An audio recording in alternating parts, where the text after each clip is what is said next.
شروع اللہ کا نام لے کر جو بڑا مہربان نہایت رحم والا ہے۔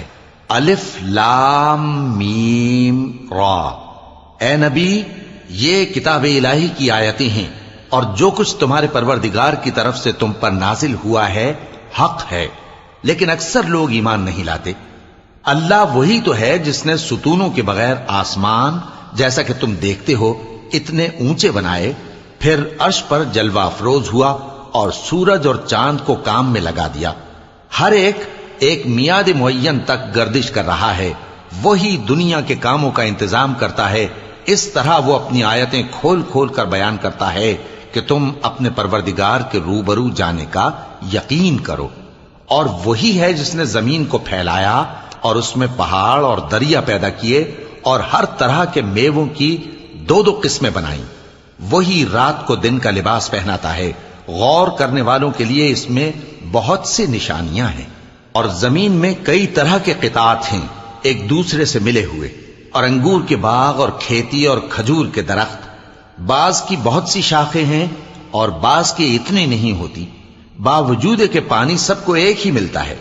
اور ہم بعض میووں کو بعض پر لذت میں فضیلت دیتی ہیں، اور اس میں سمجھنے والوں کے لیے بہت سی نشانیاں ہیں۔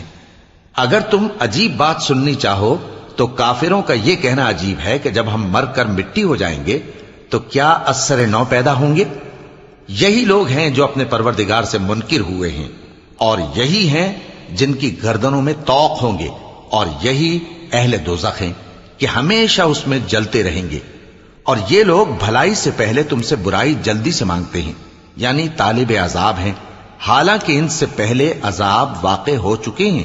اور تمہارا پروردگار لوگوں کو باوجود ان کی بے انصافیوں کے معاف کرنے والا ہے، اور بے شک تمہارا پروردگار سخت عذاب دینے والا ہے۔ اور کافر لوگ کہتے ہیں کہ اس پیغمبر پر اس کے پروردگار کی طرف سے کوئی نشانی کیوں نازل نہیں ہوئی؟ اے نبی، تم تو صرف خبردار کرنے والے ہو، اور ہر ایک قوم کے لیے رہنما ہوا کرتا ہے۔ اللہ ہی اس بچے سے واقف ہے جو عورت کے پیٹ میں ہوتا ہے، اور وہی پیٹ کے سکڑنے اور بڑھنے سے بھی واقف ہے، اور ہر چیز کا اس کے ہاں ایک اندازہ مقرر ہے۔ وہ چھپی اور ظاہر چیزوں کا جاننے والا ہے، سب سے بزرگ ہے، عالی رتبہ ہے۔ کوئی تم میں سے چپکے سے بات کہے یا پکار کر، یا رات کو کہیں چھپ جائے یا دن کی روشنی میں کھلم کھلا چلے پھرے، اللہ کے نزدیک برابر ہے۔ اس کے آگے اور پیچھے اللہ کے چوکیدار ہیں جو اللہ کے حکم سے اس کی نگرانی کرتے ہیں۔ اللہ اس نعمت کو جو کسی قوم کو حاصل ہے نہیں بدلتا جب تک کہ وہ اپنی حالت کو نہ بدلے، اور جب اللہ کسی قوم کے ساتھ برائی کا ارادہ کرتا ہے تو وہ پھر نہیں سکتی، اور اللہ کے سوا ان کا کوئی مددگار نہیں ہوتا۔ وہی تو ہے جو تم کو ڈرانے اور امید دلانے کے لیے بجلی دکھاتا اور بھاری بھاری بادل پیدا کرتا ہے، اور رعد اور فرشتے سب اس کے خوف سے اس کی تسبیح و تحمید کرتے رہتے ہیں۔ اور وہی بجلیاں بھیجتا ہے، پھر جس پر چاہتا ہے گرا بھی دیتا ہے، جبکہ وہ اللہ کے بارے میں جھگڑتے ہیں، اور وہ بڑی قوت والا ہے۔ کام کا پکارنا تو اسی کا ہے، اور جن کو یہ لوگ اس کے سوا پکارتے ہیں وہ ان کی پکار کو کسی طرح قبول نہیں کرتے، مگر اس شخص کی طرح جو اپنے دونوں ہاتھ پانی کی طرف پھیلا دے تاکہ دور ہی سے اس کے منہ تک آ پہنچے، حالانکہ وہ اس تک کبھی بھی نہیں آ سکتا۔ اور اسی طرح کافروں کی پکار بیکار ہے۔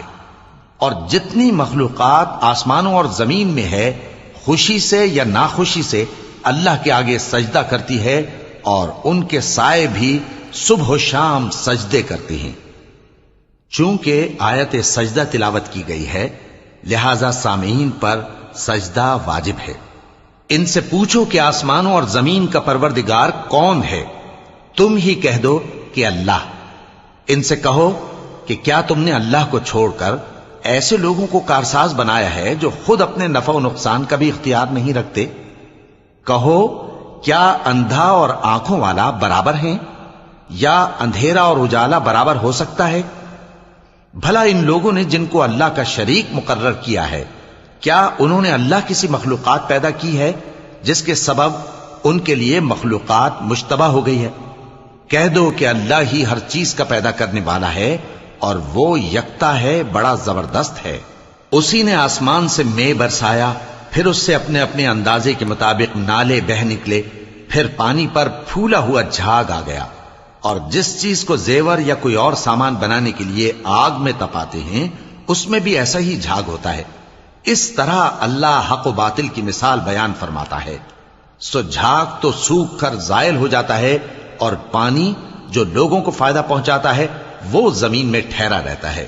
اس طرح اللہ صحیح اور غلط کی مثالیں بیان فرماتا ہے تاکہ تم سمجھو۔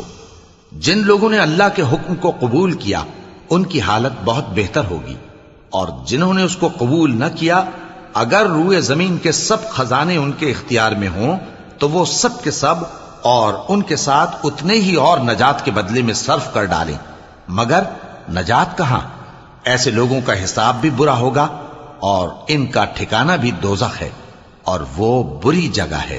بھلا جو شخص یہ جانتا ہے کہ جو کچھ تمہارے پروردگار کی طرف سے تم پر نازل ہوا ہے حق ہے، وہ اس شخص کی طرح ہے جو اندھا ہے، اور سمجھتے تو وہی ہیں جو عقل مند ہیں، جو اللہ کے عہد کو پورا کرتے ہیں اور قول و قرار کو نہیں توڑتے، اور جن رشتوں کے جوڑے رکھنے کا اللہ نے حکم دیا ان کو جوڑے رکھتے اور اپنے پروردگار سے ڈرتے رہتے اور برے حساب سے خوف رکھتے ہیں، اور جو اپنے پروردگار کی خوشنودی حاصل کرنے کے لیے مصائب پر صبر کرتے ہیں اور نماز پڑھتے ہیں، اور جو مال ہم نے ان کو دیا ہے اس میں سے پوشیدہ اور ظاہر خرچ کرتے ہیں اور نیکی سے برائی کو دور کرتے ہیں، یہی لوگ ہیں جن کے لیے عاقبت کا گھر ہے، یعنی ہمیشہ رہنے کے باغات جن میں وہ داخل ہوں گے، اور ان کے باپ دادوں اور بیویوں اور اولاد میں سے جو نیکوکار ہوں گے وہ بھی بہشت میں جائیں گے، اور فرشتے بہشت کے ہر ایک دروازے سے ان کے پاس آئیں گے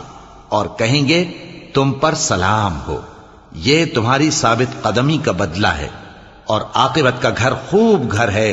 اور جو لوگ اللہ سے پختہ عہد کر کے اس کو توڑ ڈالتے اور جن رشتوں کے جوڑے رکھنے کا اللہ نے حکم دیا ہے ان کو قطع کر دیتے اور ملک میں فساد کرتے ہیں، ایسوں پر لعنت ہے اور ان کے لیے برا انجام ہے۔